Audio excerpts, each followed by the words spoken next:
bienvenue à tous sur Tout m'intéresse. On est encore aujourd'hui dans la Dacia Spring. Je voulais faire des petites vidéos parce qu'on voit souvent des gens qui se plaignent un peu de la montée en vitesse et du temps que la Spring peut mettre à monter à 90, 110, 130, etc. Donc, je me suis dit que j'allais faire le petit test chronométré qui va bien pour voir un peu ce qu'il en est. Donc du coup, le téléphone ne va pas beaucoup bouger, il est fixé au volant.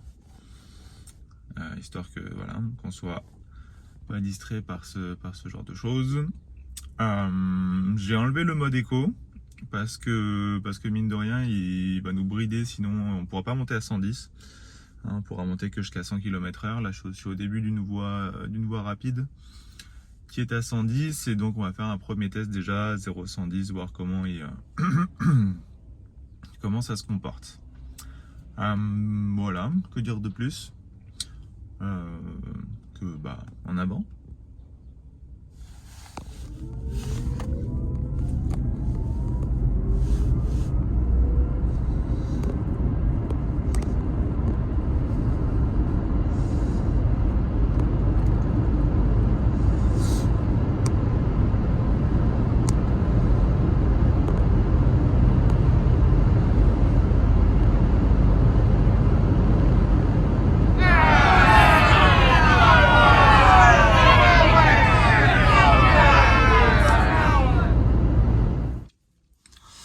Allez, l'heure du bilan. Je suis à l'arrêt, hein, bien sûr, j'ai libéré le téléphone. Je suis en charge.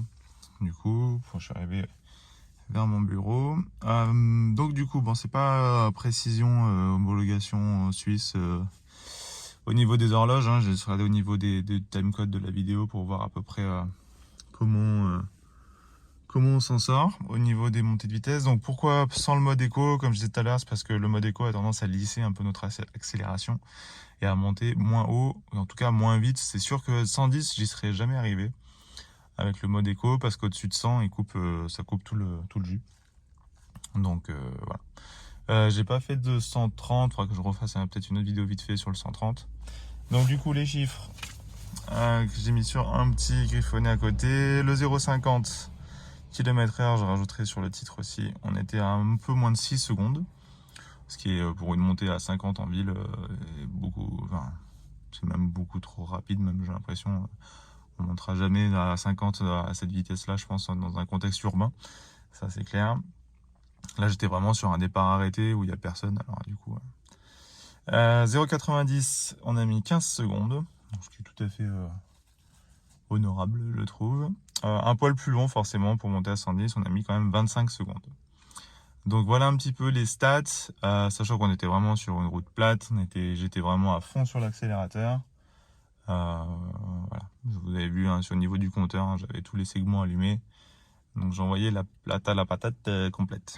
Je vous referai une petite vidéo pour le côté 130 pour voir un petit peu en combien de temps on peut y arriver. Voilà, ceci dit, franchement, bon, il n'y avait pas grand monde avec moi, mais personne m'a dépassé non plus. Donc, alors qu'en général, ce début de voie rapide là, alors vous n'avez pas vu où je filmais parce que c'était dans le volant, mais en général, c'est un début de voie rapide qui est assez connu pour faire voilà, les gens font un peu la course à cet endroit-là. Mais bon, là, les gens qui étaient à côté m'ont pas dépassé, non, donc voilà, ça veut dire que j'étais quand même à une vitesse honorable. Voilà, c'était donc le petit test 0,50, 90, 110 et je vous referai peut-être une vidéo. Il faut que je trouve un endroit où je peux faire un départ arrêté à 130 dans le coin pour faire les petits tests chronométrés pour la montée à 130 km/h. En tout cas, franchement, il n'y a pas de quoi rougir. Et maintenant, je vais laisser charger la titine. Qu'est-ce qu'il me dit? 100%, 2h35. Et ben c'est parfait. J'ai le temps d'aller prendre un gros café. Non, je vais aller bosser. Et je la laisse en charge une partie de la matinée. Je suis vraiment juste à côté de mon bureau, donc je viendrai la débrancher tout à l'heure. Allez, à toutes, bye bye.